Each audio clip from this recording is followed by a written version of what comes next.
الأخصام تقلب تتدلع على حلو ما يقدروا تلفوا بس ده رجل شايفكم من بعد تبصولي لما قالكم ليه بتقولوا عليا كلام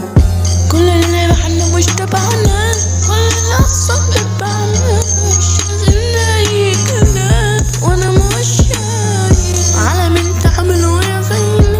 انتوا لا مش باينين جاي انا قدام العالمين ما اسمعش صوتك نشغل الكل ومحدش يشغلنا ازاي استنت تكسبنا حاطين عليك خلي بقتوني في ثواني عادي صاحبي اكلكوا تاني اللي بتكرف اصلا عالفاضي مالكمش لازمة اخصام كتير وانا مش شايفها عليا يا صاحبي انت تكرفها بعيدة انا شايفها دور عالفاضي فكك من شغل الحوار تستشفى من الحكاية لو كلام عالفاضي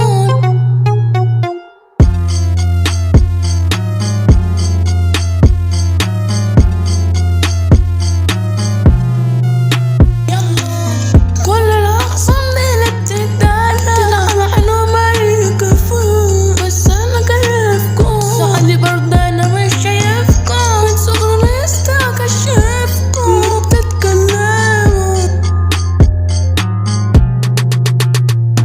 يا صاحبي الرجولة مش فيكم عمري أنا حاطط عليكم هتلفوا وتدوروا تجيلي أنا يا ابني حاطط عليكم مش شايفك يا اسطى انت فين طول عمري بدور عليك كل الأخصام بتنادي وانا عمري ما نادي عليك خدت الرجولة من صغري انا حاطط عليكم ايوه انا ومش شايف فيكم سندان بتجرولي على اي جبل من صغري سن انا كنت عارفكم دلوقتي ببقى زيك وعن حالتي بتلقحوا